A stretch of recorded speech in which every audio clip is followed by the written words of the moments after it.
Hey everybody, it's Ron from Pick Dawgz, and this is Ron's Rundown. We're going to go over the MLB games scheduled for Thursday, August 25th, 2022.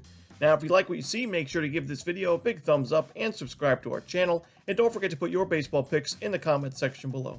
If you're looking for my MLB best bets, you can find those at the premium picks tab at pickdawgz.com. Of course, I'm always running my $15 MLB best bet, so you can check that out at Pick Dawgz Premium.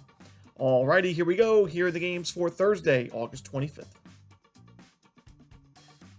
First up, we see the Tampa Bay Rays hosting the Los Angeles Angels. Patrick Sandoval and Drew Rasmussen are the projected starters. I'm going to lean towards the under in this game. I know we have a pretty low total, but when you look at the Tampa Bay Rays offensively against left-handed pitching, they haven't been the greatest this season. They do have a pretty high strikeout rate against lefties in the last 30 days, and their isolated power numbers ranked 22nd in the league in the last month. Patrick Sandoval coming off a complete game shutout against the Detroit Tigers where he earned 9 strikeouts. Didn't give up a single walk, and now in his last 4 starts, he's given up 2 earned runs or fewer in all 4 of those outings. Against some tough teams thrown in there, the Texas Rangers, the Minnesota Twins, and the Seattle Mariners, other than the Tigers. And on the other side, Drew Rasmussen's also pitching lights-out baseball in his most recent outings. We saw him flirt with a perfect game back on August 14th against the Orioles, where he went 8 1/3, giving up only 1 earned run with 7 strikeouts. In his last outing against the Royals, 5 2/3 innings, 8 strikeouts, and only 2 earned runs allowed. No home runs allowed in any of his last 5 starts, which is pretty impressive for a guy who's had some issues with the long ball in times in his career, but only 8 home runs allowed this season. Very impressive. I'm going to take the under in this Rays-Angels game. Next up, we see the St. Louis Cardinals taking on the Chicago Cubs. We're going to see Marcus Stroman and Dakota Hudson as the projected starters for this contest. The Chicago Cubs' numbers offensively against righties in the last month haven't been too bad. They're 8th in isolated power in the last 30 days, and they're also inside the top 15 in team OPS in the last month. And they're facing Dakota Hudson, who has an ERA above 5 on the road at 5.34 this season. In his 12 starts of 59 innings pitched, he's given up a 274 opponent's batting average, 35 walks allowed, only 36 strikeouts. So about a 1-to-1 strikeout to walk ratio. That is not going to get it done on the road, and I don't like his chances here, although the Cardinals lineup is very strong, and they are having very good numbers against righties themselves in the last month. I will say, Marcus Stroman has had a really good second half of the season. He was struggling at Wrigley Field at the beginning of the season, but his last start against a really tough Brewers lineup, he went 7 2/3 innings, giving up only 2 earned runs, 2 base hits, and 5 strikeouts in an eventual Cubs victory. I'm going to take the Chicago Cubs here plus the 1.5 runs, and I'll sprinkle a little bit on the money line as well. Next up, we see the Cleveland Guardians taking on the Seattle Mariners. Tristan McKenzie and Marco Gonzalez are the starters. Now, normally I wouldn't look to take the Cleveland Guardians when they face a left-handed pitcher, as overall, the numbers for Cleveland against lefties haven't been the best offensively, but they were able to get to Blake Snell on Wednesday afternoon, and I think they'll be able to get to Marco Gonzalez, a lefty who I think is far worse than Blake Snell overall. When you look at Gonzalez, his strikeout numbers are not there in his most recent outings. He didn't have a single. He only had 1 strikeout in 5 1/3 against the A's in his last start, only 2 in his previous outing against the Texas Rangers. So that makes it 3 Ks in his last 10 1/3. That's not going to get it done against a Cleveland lineup that already does a great job at limiting strikeouts. So I expect Cleveland to put the ball in play almost every single at-bat in this game. And that's going to give you a chance to get on base almost every single at-bat. So I do think the offense shows up here for Cleveland. On the other side, Tristan McKenzie, although he's been inconsistent at times, we've seen some starts where he's given up a lot of home runs. He's gotten hit harder. But in his most recent outing, he was dominant against the White Sox. 7 innings, 14 strikeouts, 2 earned runs allowed, no homers, no walks. And that's a pretty solid White Sox lineup.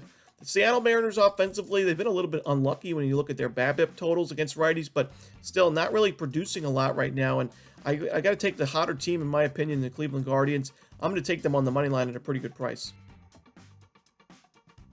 Next up, we see the Chicago White Sox taking on the Baltimore Orioles. We're going to see Lance Lynn and Jordan Lyles on the mound for this one. Now, Lance Lynn had a good outing in his last start. It was against the Cleveland Guardians, a lineup that I just mentioned doing pretty well, really against both lefties and righties. And you look at Lynn's last start, 5 2/3 innings, 6 strikeouts against a team that limits Ks very well. So that's impressive. Only 1 earned run. It was a solo home run by Jose Ramirez. And overall, in Lance Lynn's last 2 starts, pretty impressive stuff. And I know the Orioles lineup is good against right-handed pitching, but Jordan Lyles, I just don't really trust him in this spot. I know Eloy Jimenez is dealing with an injury. He's been one of the hotter hitters for the White Sox, but Chicago did get back Luis Robert into the lineup, which is a big addition. he is hitting pretty well for Chicago this season. So I do think the White Sox can get to Lyles early. In his last 8 1/3 innings, he gave up 8 earned runs combined with 14 base hits combined and a home run and 2 walks as well against the Rays and Red Sox. I don't like the form that Lyles is in, giving up a lot of base hits and earned runs. I think the White Sox can get to him early on. So I'm going to take the Chicago White Sox in the first 5 innings of this game on the money line. I do think Chicago has the better bullpen overall in this matchup, but I still want to just focus on the first 5 innings from Lance Lynn. As we've seen in some starts, Lynn has struggled towards the end of his outings, and we even saw that in his most recent one against the Guardians. He was lights out in the first 5 innings. As the game kept going and as the Guardians faced him for about the 3rd time through the order, they were starting to pick him up, starting to hit him. So I don't want to deal with that. I'm going to take the first 5 innings Chicago White Sox money line. Next up, we see the Cincinnati Reds taking on the Philadelphia Phillies. Justin Dunn and Aaron Nola are your starters. To me, this is one of the 2 mismatches that we're going to see on Thursday's card, where we're going to see heavy money line prices for the home team, and really only one option for me in taking the home team, laying a good amount of runs. I'm going to lay 2.5 runs here with the Philadelphia Phillies. Justin Dunn, I just don't trust him at all in this spot. He's got a 6.08 ERA, and his last outing wasn't bad against the Pittsburgh Pirates, but that was against the Pittsburgh Pirates, and it still wasn't the best outing of all time. 5 innings, 1 earned run, it was a home run, and 4 walks allowed. He's given up a lot of home runs and walks already this season, 5 homers in 13 innings. That's not going to get it done. Only 10 strikeouts. The Phillies have done well against right-handed pitching, especially in the power department, where in the last 30 days they're ranked 7th in the league. So I think they get to Justin Dunn early. Aaron Nola's been sharp this season. I don't think the Reds do much offensively against him and the Phillies bullpen. So give me the Philadelphia Phillies here, laying the 2.5 runs on the alternate spread. Next up, our second mismatch of the day, the Colorado Rockies and the New York Mets. Now, not only is this a bad spot for the Rockies because they're going to be playing on no days rest after a Coors Field series, which is a situation I love fading the Rockies in, as the altitude change does take some time to get used to and get adjusted to. But they're also facing the best pitcher on the planet, in my opinion, in Jacob deGrom, who is off to a great start to his 2022 campaign, although he started much later than everybody else as he battled an injury for most of the season. But a 2.31 ERA thus far. He's got 37 strikeouts in 23 1/3 innings. Only 1 home run allowed, which is impressive for a guy who really, the only way you're going to beat him is via the long ball. So to only give up 1 through his first 23 innings, that is very sharp. Only 1 walk allowed as well. Also pretty impressive from deGrom. He attacks the zone, he strikes out batters, and although the Rockies' numbers against righties on the road have improved since the beginning of the season, they're not good enough for me to take a chance with them. I'm going to take the New York Mets here and lay 3.5 runs in this spot. I know it seems like a lot, and I wouldn't blame you if you want to pass on this game. Really, both the Phillies game and the Mets game, not a lot of value just because of where the money line prices are, but to try to get at least a better price going around, I'm going to take the New York Mets lay 3.5 runs, as they are minus 440 on the money line right now. Probably the most steepest money line price I've seen this year and for quite some time. Give me the Mets laying 3.5 runs. In our next matchup, we see an AL East contest between the Toronto Blue Jays and the Boston Red Sox. We're going to see Kevin Gausman and Cutter Crawford as the projected starters. Cutter Crawford starting to regress quite a bit. His ERA is now above 5 on the season, and his last start was tough to watch. 3 2/3 innings, 11 base hits, 9 earned runs, and 3 home runs. I just can't back him here. He's given up at least 1 home run in 4 of his last 5 starts. The Blue Jays have been so good against right-handed pitching this season. On the other side, Kevin Gausman, he's kind of been a completely different pitcher on the road than compared to in his home starts. At home, he's got a 4.63 ERA, a 3-6 record. He's struggling quite a bit, a 3.24 opponent's batting average. But on the road, where he will be in this spot, he is 6-3 with a 1.65 ERA. He's got 81 strikeouts and 71 innings pitched, a 2.22 opponent's batting average, only 2 home runs allowed this season. So he has been so much better on the road than at home. And I know this is a hitter-friendly ballpark, but I still trust Gausman a lot more than Cutter Crawford in this one. Give me the Toronto Blue Jays here on the money line.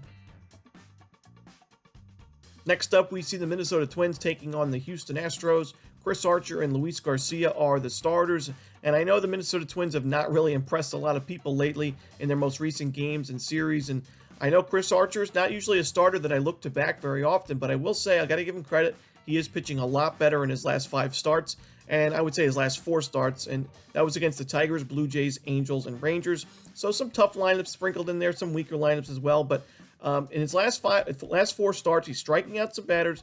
He hasn't given up a single home run. He's given up 3 earned runs or fewer in all 4 of those starts, and the walks aren't really there either. So I have been impressed with Archer. He's not really pitching too deep into ball games anymore, but I think if he can give the Twins 5 sharp innings, he'll at least give the Twins a fighting chance. And when you look at the other side, Luis Garcia has not been pitching well at all for the Astros. Probably the weakest link in this rotation right now. He's got a 10-8 record, but a 4.09 ERA, an even higher 4.88 ERA at home this season. He's giving up at least 3 earned runs in each of his last 5 starts, with 3 of those outings being 4 earned runs or more. He's walking a lot of batters. He's given up at least 1 homer in 3 of his last 5. Strikeout numbers are kind of here and there for him, but a lot of base hits allowed, at least 6 in each of his last 4 starts. I just don't trust him against a Twins lineup that definitely does a lot better against righties than they do against lefties. I'm going to take the Minnesota Twins here on the run line just because we're getting a pretty good price with the road team here. Give me Minnesota plus the 1.5. And in our final game of the night, we see the New York Yankees taking on the Oakland Athletics. Jameson Taillon and James Kaprielian are the projected starters. Now, James Kaprielian, a former Yankee himself, had a 1.93 ERA in the month of July and a 3.48 ERA so far in the month of August. However, I'm starting to get a little bit concerned with him and worried about him like I was at the beginning of the season. As you look at his numbers in his last 2 starts, 10 1/3 innings against the Rangers and Mariners combined. He's given up 6 walks with only 8 strikeouts. He's given up a home run, given up 4 earned runs combined, and he's also giving up an 8-to-24 ground ball to fly ball ratio, including a 3-to-12 ground ball fly ball ratio in his most recent outing. So I don't really love those numbers going up against the Yankee team that we know has plenty of power hitters and the most powerful hitter in baseball in Aaron Judge. I do think that Kaprielian could be in trouble here against the Yankees lineup, and Jameson Taillon, although some say he's probably the weakest link in this Yankees rotation, he's still not a bad option for the Yankees, in my opinion, overall. His last start, 5 innings, 3 earned runs, 5 strikeouts against the Blue Jays. Wasn't the best numbers, also wasn't the worst. He didn't take the Yankees out of that game. They didn't score a run for him. So I think if he gives the Yankees 6 innings, 2 runs or fewer, the Yankees should win this game on the run line pretty comfortably. Give me the New York Yankees laying the 1.5 runs here on the road. And that's it. Those are the games for Thursday, August 25th. Hope you enjoyed this video. If you did, don't forget to hit that like button and subscribe. And don't forget to put your baseball picks in the comments section below. Again, if you're looking for my best bets, you can find those at Pick Dawgz Premium. As always, this is Ron Romanelli. Good luck.